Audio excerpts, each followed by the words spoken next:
안녕하세요. 그리스도인 영성학교를 운영하는 신목사입니다. 오늘은 은사를 훈련시키는 사람은 가짜이다, 이러한 제목으로 함께 생각해 보도록 하겠습니다. 은사라는 헬라어는 카리스마나 카리스 혹은 도로스라는 말을 번역한 것으로 선물이라는 뜻입니다. 즉 성령의 은사는 성령이 주시는 선물이라는 의미이죠. 선물은 상급과 다릅니다. 상급은 믿음의 행위에 대한 대가로 주어지는 것이지만 선물은 아무런 대가성이 없습니다. 주고 싶은 사람 마음대로 주는 것입니다. 그렇다면 성령의 은사도 성령께서 기뻐하시는 사람에게 주어지는 선물일 것입니다. 그러나 우리네 교회 일각에서는 은사를 배우게 하거나 훈련시키는 사람들이 있습니다. 그래서 오늘은 이 얘기를 좀 하고 싶습니다. 첫 번째로 내적 치유와 임파테이션입니다. 알파코스 G12 코스의 인카운터 집회에서는 임파테이션이라는 것을 가르치고 있습니다. 임파테이션은 성령을 받은 사람이 다른 사람에게 성령을 전이한다거나 나눈다는 용어로 해석하고 있습니다. 그래서 치유의 능력이 있는 사람이 다른 사람에게 치유의 은사를 전해줄 수 있다고 주장합니다. 그렇다면 전지전능한 성령 하나님을 어느 물질이나 상품처럼 사람의 손에 의해 전해지거나 나눈다는 게 말이 되겠습니까? 그래서 그들이 주장하는 성경 구절을 찾아보았습니다. 하나님이 바울의 손으로 놀라운 능력을 행하게 하시니 심지어 사람들이 바울의 몸에서 손수건이나 앞치마를 가져다가 병든 사람에게 얹으면 그 병이 떠나고 악귀도 나가더라. 사도행전 19장 11절 12절 말씀입니다. 또 내가 너희 보기를 간절히 원하는 것은 어떤 신령한 은사를 너희에게 나누어져 너희를 견고하게 하려 함이니 이는 곧 내가 너희 가운데서 너희와 나의 마음으로 말미암아 피차 아니함을 얻으려 함이라. 로마서 1장 11절 12절 말씀인데 이 사람들의 위에 두 구절을 근거로 들고 있어요. 그러나 바울은 손수건이라는 매개체로 치유를 하는 게 아니라 사도 바울이 전하는 복음이 하나님의 능력에서 나오는 것이라는 것을 보여주는 수단일 뿐입니다. 이런 일이 바로 악령이 들어간 사울에게서 바울이 수금을 타서 악령을 쫓아주는 대목에서 찾아볼 수 있습니다. 그렇다면 손수건이나 수금이 놀라운 영적 능력이 있다는 말입니까? 아니죠. 다윗 안에 계신 하나님의 능력이 수금을 통해 악령을 쫓아내는 것일 뿐입니다.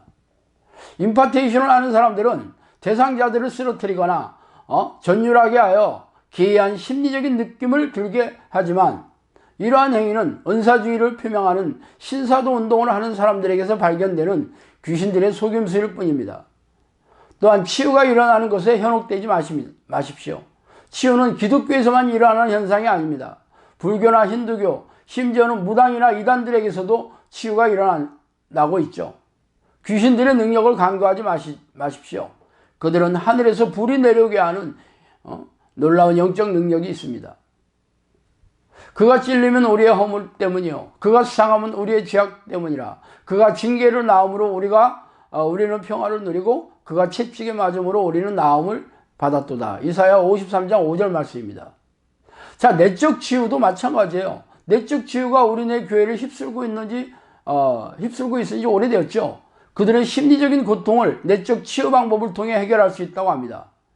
그래서 수많은 교회에서 강사를 초빙하여 내적 치유 세미나를 열고 많은 목회자들이 이것을 배워서 자신들의 교인을 상대로 가르치고 있습니다.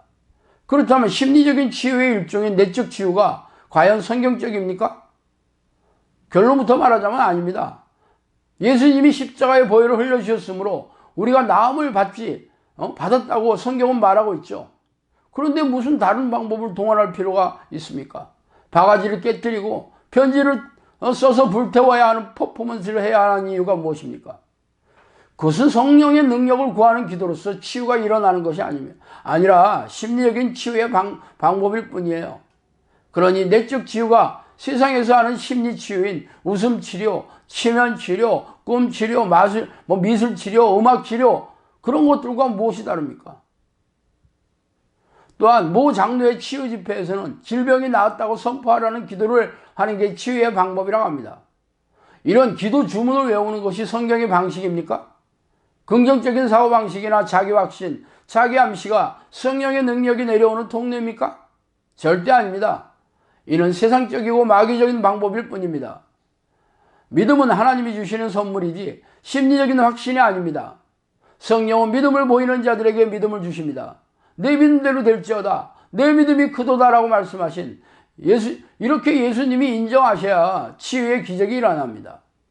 그러나 하나님께 믿음을 보이지 않고 세상의 방식이나 인간적인 방식으로 심리적인 확신으로 얻어지는 치유가 하나님이 주시는 것일까요? 절대 아닙니다. 그러나 우리네 교회에서는 분별력이 없기 때문에 성령의 은사인지 귀신의 속임인지 분별하지 못하고 속고 있는 것이 안타깝기만 하죠. 두 번째로 예언과 하나님의 음성을 듣는 연습. 한번 생각해 봅시다. 이름만 되면 아는 대형교회에서는 예배가 끝나면 그 교회에서 임명한 예언자들부터 예언을 받으려는 사람들로 긴 줄을 서서 기다리고 있다고 합니다.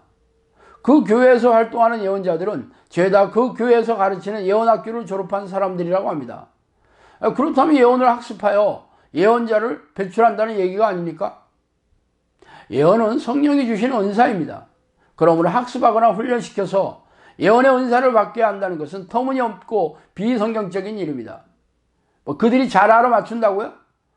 그렇습니까? 서울 미아동의 점쟁이촌에 한번 가보세요. 과거를 쪽지게처럼 척척 알아맞히는 점쟁이들이 널려 있습니다. 귀신들은 사람들의 생각을 읽고 말해주고 있어요. 미래에 일어날 일도 대략 그들은 70~80%는 알아맞춘다고 합니다. 사람들의 마음을 부추겨서 그들이 예언한 대로 행동하게 하는 것이 바로 그것이죠. 그러나 그들은 100%를 알아맞추지 못해요. 물론 미래의 100%를 알아맞추지 못합니다. 귀신들은 그만한 능력이 없기 때문이죠. 예전에 성령께서 저에게 한번 물어본 적이 있어요. 그랬더니 성령께서 그들은 과거는 맞추지만, 과거는 사람의 생각을 읽고 있기 때문에 맞추지만 그들도 미래를 모른다고 하셨어요. 그래서 사람들에게 마음을 부추겨서 알아맞추는 것으로 그렇게 쇼를 하는 것입니다. 이렇게 우리네 주변에서는 예언을 안다는 사람들이 주변의 시시콜콜한 내용을 알아맞추거나 혹은 귀에 걸면 귀걸이, 코에 걸면 코걸이 같은 그런 얘기를 반복하고 있을 뿐이죠. 이들은 귀신이 넣어준 거짓 예언자이거나 자의적으로 해석해서 말하는 자의적인 예언자일 뿐입니다. 또한 하나님의 음성을 듣는다는 책이 베스트셀러가 된 지 오래되었어요. 명상과 비슷한 관상기도 혹은 향심기도라고도 하죠. 그런 걸 내세우며 내면의 세계에서 우러나오는 그러한 말씀이 바로 하나님이 하시는 말씀이라고 그렇게 주장하고 있습니다. 그러나 이런 기도는 힌두교에서 발기한 뉴에이지적 초월 명상이나 참선 같은 기도입니다.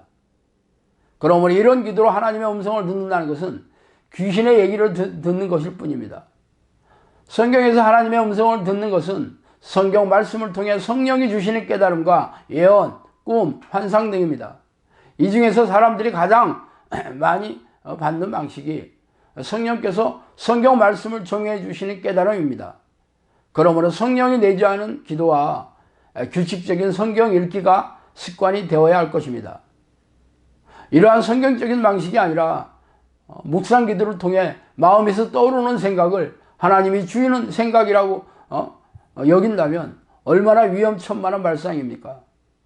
귀신들은 속이는 데 천재이며 미혹의 영이 우리네 주변에 널려 있습니다. 세 번째로 방언과 귀신 쫓음에 대해 생각해 봅시다. 방언은 성령의 임재를 나타내는 성령의 은사로 잘 알려져 있습니다. 그래서 집회에 참석하거나 혹은 개인적으로 기도하다가 알아들을 수 없는 음절을 반복하는 말을 하면 방언을 받았다고 기뻐하고 있습니다. 그러나 제가 경험한 바에 의하면 대부분의 방언들은 귀신이 주는 방언이 널려 있고 혹은 자의적으로 연습한 방언일 뿐입니다. 실제적으로 방언을 연습시키는 사람들도 있다고 하니 참 기가 막히는 일이죠. 물론 사람들은 저의 주장을 콧방귀도 끼지 않을 것입니다. 그러나 저는 그동안 귀신을 쫓아내면서 귀신들이 하는 방언을 수도 없이 들어보았어요. 또한 방언 기도를 오래 했다는 사람들도 저에게 성령이 내주하는 기도 훈련을 요청한 사람들이 수도 없이 많았어요. 아니, 방언을 하고 있다면 성령이 내주하고 있다는 증거인데 다시 저에게 성령이 내주하는 기도 훈련을 배우러 올 필요가 없지 않겠어요? 근데 그 사람들은 방언을 할 뿐 다른 성령의 증거나 변화, 능력이나 열매가 없이 살고 있었어요. 그래서 무능하고 무기력한 신앙생활을 반복하면서 건조하고 냉랭한 영혼으로 고단하고 팍팍하게 살고 있는 이유입니다. 예전에 비해 많이 줄어들기는 했지만 우리네 주변에는 귀신을 쫓아낸다는 사람들도 덜어 있습니다. 그들은 침과 가래, 기침을 내뱉거나 괴성을 지르고 뻗대기만 하면 귀신이 나갔다고 주장하고 있어요. 실제적으로 기도를 마치면 이들의 현상이 잠잠해지기 때문입니다. 그러나 집에 가면 다시 귀신이 잠복한 증상이 반복해서 일어나기 일쑤이죠. 그래서 다시 기도를 받으러 오면 나갔던 귀신이 다시 들어왔다, 그렇게 얘기하고 있습니다. 제 경험에 의하면 괴성을 지르고 뻗대는 동작으로 귀신이 죄다 나가지 않습니다. 귀신들은 대부분 수백 마리에서 수천 마리가 들어가 있으며 적지 않은 시간 쫓아내도 나가는 시간이 오래 걸려요. 특히 대장격인 미혹의 영은 들어오고 나가는데 아무런 흔적을 남기지 않습니다. 그래서 저는 성령이 내주하는 증거가 나타나야 비로소 귀신이 죄다 나갔다고 인정하고 있습니다. 귀신들은 속이는데 선수예요. 얼마든지 나간 것처럼 속이는 전략을 구사하고 있습니다. 그러므로 기이한 현상이 일어났다고 귀신이 죄다 나갔다고 착각하지 마십시오. 마귀가 또 그를 데리고 지극히 높은 산으로 가서 천하만국과 그 영광을 보여 이르되 만일 내게 엎드려 경배하면 이 모든 것을 내게 주리라.